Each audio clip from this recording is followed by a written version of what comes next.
ఇప్పుడు తెలంగాణ రాష్ట్రం నుంచి రాష్ట్ర అధ్యక్షులు ఎల్ రమణ గారు అధ్యక్షుల వారికి శుభాకాంక్షలు తెలియజేయవలసిందిగా కోరుకుంటున్నాం.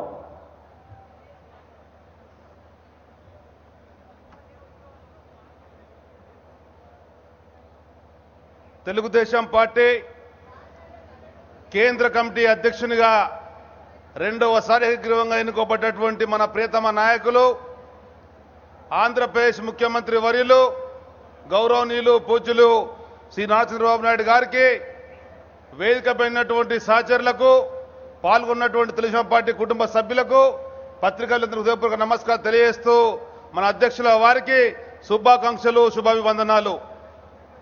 40 సంవత్సరాల సుదీర్ఘ రాజకీయ జీవితం ఉన్నటువంటి ప్రజాప్రతినిధిగా చట్టసభలలో తనదైన శైలిలో పనిచేస్తూ తెలుగుదేశం రథసారథిగా 1995 నుండి 2014 వరకు ఉన్నటువంటి మన నాయకుడు 2014 నుండి తిరిగి మళ్ళీ జాతీయ పార్టీగా రూపొందించిన తర్వాత ఈనాడు ఈ కార్యక్రమం జరుగుతుంది.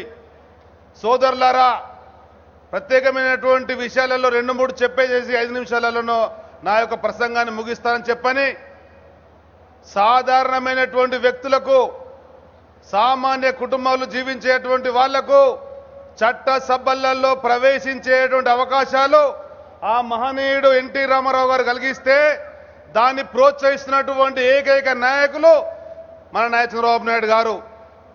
చట్టసభలతో పాటు మంత్రివర్గాలలో కూడా అవకాశాలు ఇస్తూ పార్టీ సంబంధించినటువంటి ప్రధానమైన బాధ్యతలు ఇస్తూ ఇదే వైజాగ్లో 1984 నాడు జరిగినటువంటి మహానాడులో ఏ విధంగా అయితే ముందు వరుసలో మీరున్నారో కార్యకర్తలుగా, నాయకులుగా, నేను కూడా కార్యకర్తగా అనుభవం ఉన్నది. అటువంటి కార్యకర్తకు రాష్ట్ర పార్టీ కమిటీ అధ్యక్షుడు ఇచ్చినటువంటి ఏకైక నాయకుడు బాబు గారని చెప్పి మనం వేస్తున్నా. కార్యకర్తలకు అవకాశాలు ఇస్తే ఏ విధంగా పనిచేస్తారో ప్రసంగించేటువంటి అవకాశాలు ఉన్నా కానీ, ప్రసంగంలో ఆకట్టుకునేటువంటి శక్తి లేకున్నా కానీ, ఉన్నటువంటి వ్యక్తుల యొక్క వ్యక్తిత్వాలను ప్రోత్సహించుకుంటూ సమర్థవంతమైన నాయకత్వం కలిగించే విధంగా మన నాయకుని యొక్క చూపులో ఈ రమణ ఈరోజు ఈ స్థాయి వరకు రావడం జరిగింది. ఉదాహరణకు రాష్ట్ర రాజకీయ చరిత్రలో కాంగ్రెస్ పార్టీ అధికారంలో ఉన్నప్పుడు కృష్ణా జిల్లా అయినా, కరీంనగర్ జిల్లా అయినా కానీ రాజకీయంగా చక్రం తిప్పేటువంటి జిల్లాలు.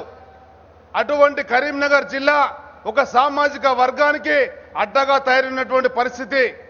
పేద కుటుంబంలో ఉన్నటువంటి, చేనేత కుటుంబంలో ఉన్నటువంటి నవ యువకులు ఉన్నటువంటి ఈ రమణను 33 ఏళ్లకే ఎమ్మెల్యేగా వేసినటువంటి అన్న దీవెనలతో అసెంబ్లీలో అడుగు పెడితే 34 ఏళ్లకే రాష్ట్ర మంత్రివర్గం అవకాశం కల్పిస్తే 35 సంవత్సరాల కరీంనగర్ పార్లమెంట్లో ఒక బలహీన వర్గాల బిడ్డను మొట్టమొదటిసారిగా ఎంపేసినటువంటి ఘనత బాబు గారిని చెప్పి మనం వేస్తున్నా. ఆ విధంగా రాష్ట్రంలో ఉండేటువంటి నలువైపులా అనేక మంది అత్యంతమైనటువంటి బలహీన వర్గాలలో ఉండేటువంటి ప్రజా నాయకునిగా పొందినటువంటి ప్రజా రంజక పాలన చేసినటువంటి సరిగ్గా కింజర బిర్రం నాయుడు గారు కేంద్ర మంత్రి కాగలిగిండు అని చెప్పంటే అధ్యక్షుల వరకు ఆశలని చెప్పి మనం వేస్తున్నా. ఆ విధంగా నలువైపులు ఉండేటువంటి నాయకత్వాన్ని ప్రోత్సహిస్తూ తీసుకెళ్తున్నటువంటి ధైర్యంతో తెలంగాణ రాష్ట్రం ఏర్పడిన తర్వాత తెలుగుదేశం పార్టీ పరంగా వారు చూసినట్టయితే పాలమ్ముకొని పైకొచ్చినటువంటి మల్లారెడ్డి పార్లమెంట్ సభ్యుడు చరిత్ర తెలుగుదేశం పార్టీది చంద్రబాబు నుంచి మనం వేస్తున్నా. అటువంటి వాళ్ళతో పాటు అనేక మంది ఇవాళ రాథోర్ రమేష్ గారు పార్టీ వదిలిపోతున్నాడు. పంచాయతీ మెంబర్గా ఉన్నటువంటి రాథోర్ రమేష్ ను పార్లమెంట్ పంపించినటువంటి చరిత్ర తెలుగుదేశం పార్టీది. తెలుగుదేశం పార్టీలో నిజాయితీనటువంటి కార్యకర్తల మనం ఉన్నాం. కార్యకర్తల శ్రేయస్సు కొరకు పాటుపడేటువంటి ఏకైక పార్టీ. ఎన్ని విధాల ఆఫర్ ఇచ్చినా కానీ మాలాంటి వాళ్ళు వెళ్లే సమస్య లేనే లేదు.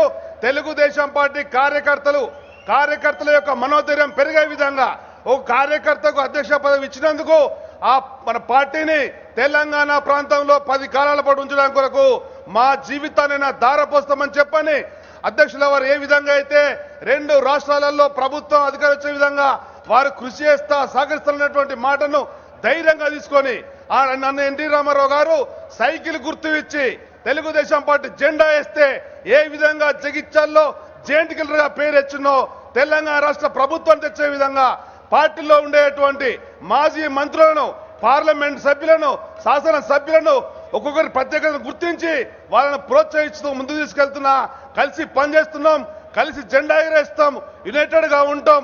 మీకు కానుకగా 2019లో తెలంగాణ ప్రభుత్వం తెచ్చేంత వరకు నిద్రపోకుండా పనిచేస్తామని చెప్పని మనస్ఫూర్తిగా మనస్సాక్షిగా మీకు తెలియజేస్తూ, అన్న ఎన్టీ రామారావు గారు నిన్న జన్మదినం జయంతి కార్యక్రమం సందర్భంగా 27వ మే నాడు మన కార్యక్రమాలు మొదలవుతాయి. 2వ రోజు తెలుగు జాతి పండుగ జయంతి చేసుకుంటాం. 3వ రోజు పార్టీ ఎన్నికల సందర్భంగా నిర్ణయించుకునే అవకాశం ఉంది.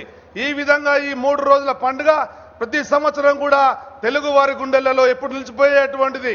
అన్నగారికి నిజమైన నివాళి తెలంగాణ రాష్ట్ర ప్రభుత్వాన్ని వారికి తెచ్చినప్పుడే, రామన్న రాజ్యం తెలంగాణలో స్థాపించినప్పుడే నిజమే నివాళని భావిస్తాను చెప్పని మరొకసారి తెలియజేసుకుంటూ, జాతీయ రాజకీయాలలో గతంలో ఏ విధంగా మీరు ప్రముఖ పాత్ర వహించిండ్రో అదే విధంగా తప్పకుండా మీరు ఆ ప్రముఖ పాత్ర వహించవలసిందే.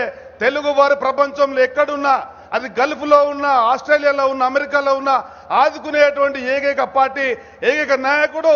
ఇంతకు పెద్దలు చెప్పినట్టుగా ఒకే స్టేటు, ఒకే నాయకుడు, ఒకే అనే విధంగా ఆంధ్రప్రదేశ్లో ఏ విధంగా మీరు ముందుకెళ్తారో తెలుగు జాతి ఒకటే అని చెప్పని, తెలంగాణ ఆంధ్రప్రదేశ్ అన్నదమ్ములని చెప్పని మా సోదరుడు రేవంత్ రెడ్డి చెప్పినట్టుగా, ఏ అయితే రిలయన్స్ అంబానీ ఇద్దరు కొడుకులు విడిపోయి అన్నదమ్ములుగా ఏ విధంగా అయితే వాళ్ళు ఎదిగినరో, తెలుగు వరైనటువంటి మనందరం కూడా ఆంధ్రప్రదేశ్, తెలంగాణ అదే విధంగా ఎదుగుదామని చెప్పని మరొకసారి మీకు తెలియజేసుకుంటూ సెలవుకుంటాను. ధన్యవాదాలు.